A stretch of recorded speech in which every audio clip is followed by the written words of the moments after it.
Bonjour, bonjour, je suis Erwin Avalon.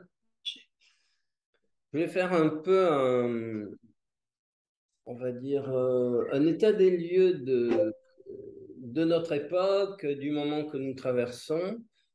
Vous voyez que tout est absolument en même temps accéléré au niveau des évolutions technologiques, au niveau de on va dire, en même temps de la déshumanisation en quelque sorte que la technologie entraîne parce que elle n'est pas accompagnée de la transformation intérieure qu'une utilisation correcte de la technologie nécessiterait. Donc, en fait, bien, beaucoup de gens ou ne se posent aucune question parce que ils n'ont pas les réponses et que donc ils ont renoncé à le faire, ou bien on se pose des questions et à ce moment-là, je veux dire, il est très difficile de ne pas passer par une phase d'interrogation, d'inquiétude, de par on va dire, la difficulté de se projeter à plus long terme. Alors, déjà, si vous voulez, euh, je suis en train de mettre un terme, j'attends la publication d'un livre qui s'intitule La nécessaire mutation de l'espèce humaine.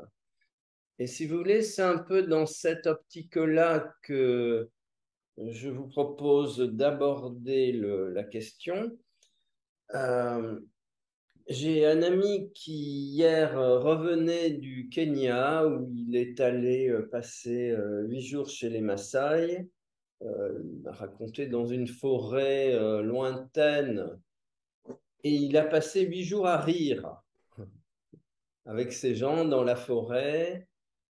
Et il est revenu, c'est vrai, avec une magnifique énergie de joie. Et, Et donc, il a été à l'école la plus merveilleuse où il pouvait aller dans cette période et dans toutes les périodes, parce qu'effectivement, la joie intérieure est vraiment l'aboutissement du travail intérieur. C'est-à-dire que le baromètre qui permet de voir si l'efficacité du travail que l'on fait est réelle, c'est la joie.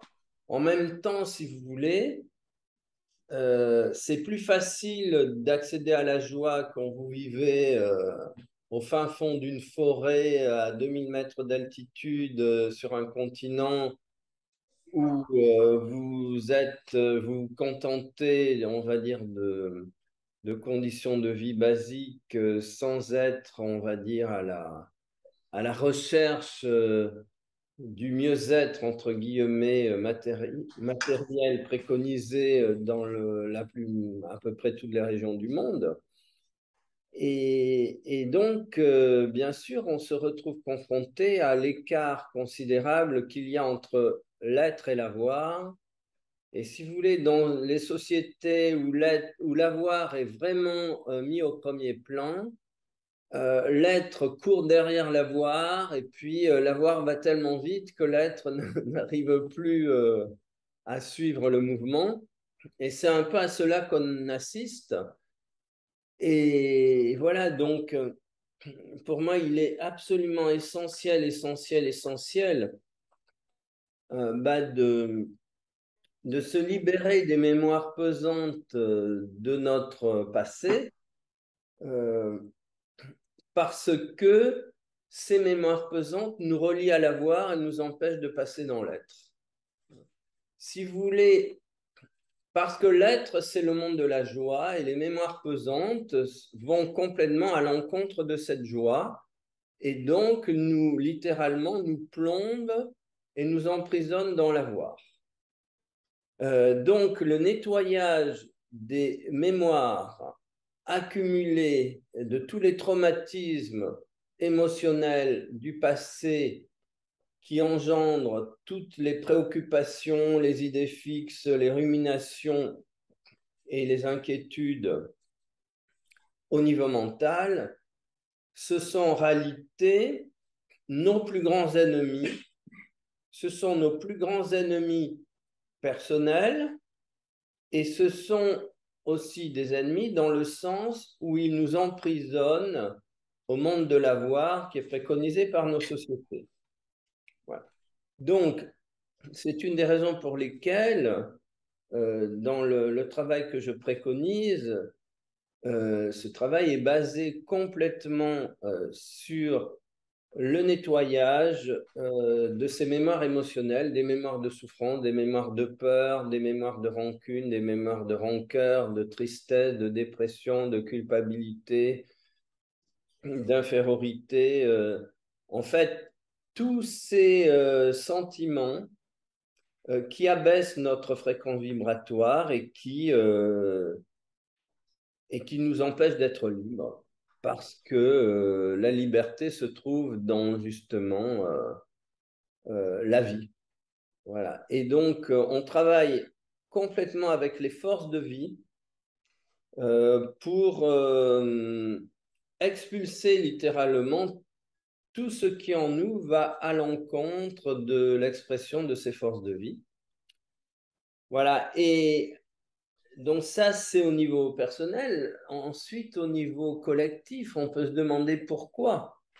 Quel est le sens de la situation que nous traversons, de cette situation où en fait l'être humain est un objet, n'est plus un sujet, et il est complètement tributaire de données économiques dont l'objectif est uniquement le profit.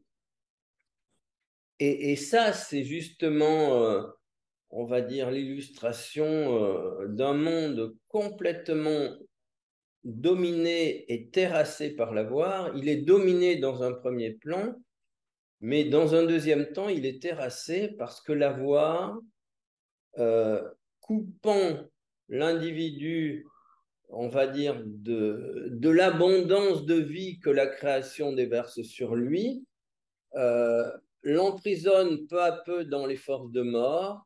Si vous voulez, l'être, c'est la vie et l'avoir, c'est la mort. Donc, eh bien, plus on sert l'avoir, plus, on va dire, l'environnement dans lequel on évolue devient un environnement de mort. Voilà, et c'est exactement ce qui se passe. Où qu'on se tourne, eh bien, on ne parle que de mort, on fait les bilans et récemment, tous les jours, il y avait un personnage qui, à la télé, venait annoncer le nombre de morts. Ouais, ça, c'est absolument extraordinaire quand on le regarde, non pas sur un plan événementiel terrestre, mais sur un plan d'énergie, on va dire, si on regarde les choses de haut en bas. Voilà, donc l'humanité est en train de se ficeler et de se faire phagocyter de plus en plus par les forces de mort.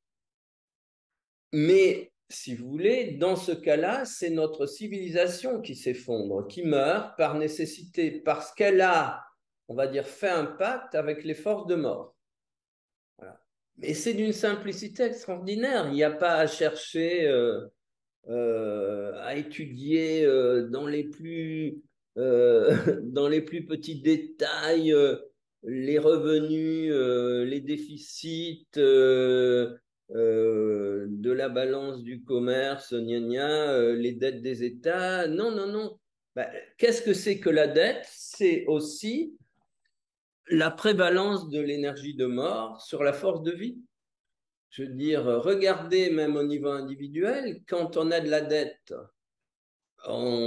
c'est pesant. Ça donne, on a parfois des difficultés à dormir. Donc, si vous voulez, nous sommes dans un système où nous sommes tous emprisonnés, nassés, j'utilise ce terme à dessein, dans une dette collective gigantesque qui n'est rien d'autre qu'une force de mort.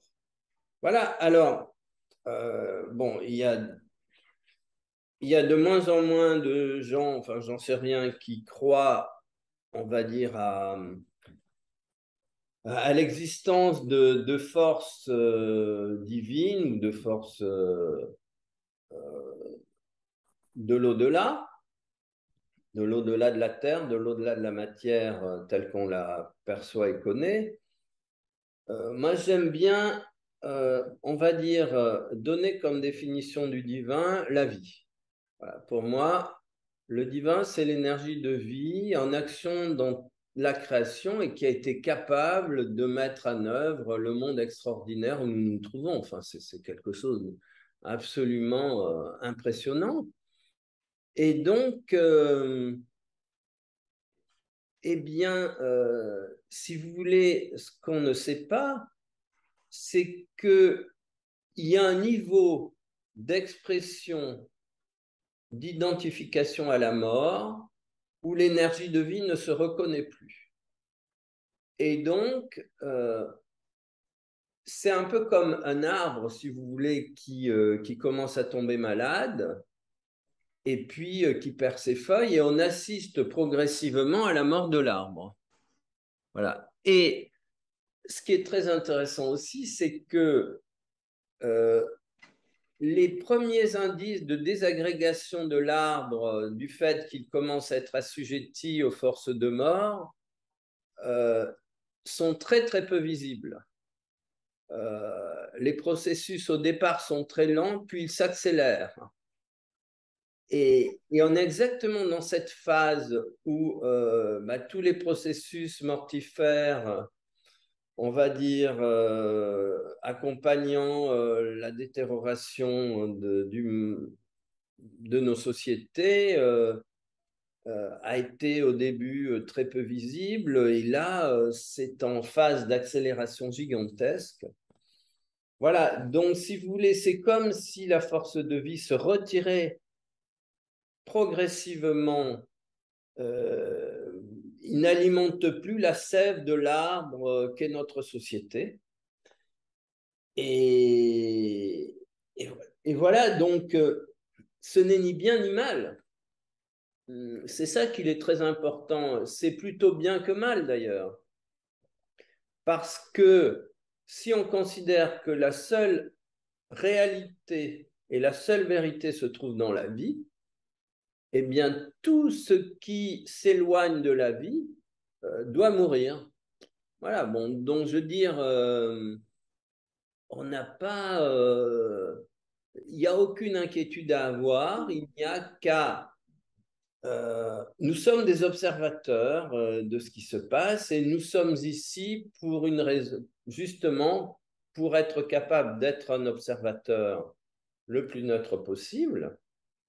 Et puis, justement, notre travail, c'est dans cette phase d'expérimentation de la vie terrestre par l'être humain, réussir à intensifier sa propre force de vie dans un monde qui est de plus en plus assujetti à l'énergie de mort. Voilà. Ça, c'est le travail qui nous est demandé. Et donc, notre seule préoccupation, ça doit être la vie, la vie, la vie. Comment puis-je intensifier le niveau de vie en moi? Comment puis-je euh, aussi me désidentifier de ces forces collectives mortifères qui tirent tout le monde vers le bas? Donc, cette désidentification passe par le nettoyage émotionnel. Ça, c'est vraiment très, très important. Ce qui fait que l'inconscient individuel s'extirpe peu à peu du contrôle que l'inconscient collectif exerce sur l'individu. Et puis, le deuxième élément, une fois ce travail, on va dire, d'arrêt de l'envahissement par les forces de mort, à ce moment-là, eh bien, on commence vraiment à travailler avec les forces de vie et puis à devenir vigilant à tous les niveaux d'expression de sa propre existence pour faire en sorte que la vie et rien que la vie soit le moteur de notre existence. Voilà, donc à partir de là, c'est l'objectif des stages de méditation Merkaba matrimoniale que je propose. On pourrait le définir comme eh bien, l'identification totale et absolue avec les forces de vie qui n'ont qu'un but, c'est d'illuminer la moindre cellule de toute la création. Et donc, on va beaucoup travailler avec notre propre univers cellulaire. Ce que j'oublie souvent de dire, c'est que un des objectifs de cette formation, c'est la santé et c'est la guérison. Et en fait, à l'intérieur de la formation de méditation Merkaba Matrimondir se trouve toute une école destinée à nous amener à devenir guérisseurs. Voilà, et c'est bon, on travaille en individuel, mais aussi en collectif, c'est-à-dire il y a des groupes de 4 guérisseurs qui se mettent au service de ceux qui ont besoin et on a des résultats vraiment tout à fait extraordinaires. Et donc, peu à peu, bon, pour l'instant, il y a 6 niveaux et voilà, à partir du 5e niveau, on peut vraiment, même avant, à partir du deuxième on commence à travailler sur les énergies de guérison sur les autres. À partir du 3e, les outils se perfectionnent. À partir du 5e, on est complètement autonome pour travailler aussi bien individuellement, pour travailler individuellement en guérison, mais on a institué un groupe de guérison euh, de 4 personnes qui tournent de façon à aider les gens quand nécessaire. Voilà. Et tout, absolument tout n'est rien d'autre que servir les forces de vie pour qu'elles passent à travers nous et fassent de nous justement des aides aux autres, c'est-à-dire des personnes susceptibles de laisser passer la vie à travers nous pour la transmettre à ceux qui en ont besoin. Voilà un peu la présentation du travail que je souhaitais vous proposer.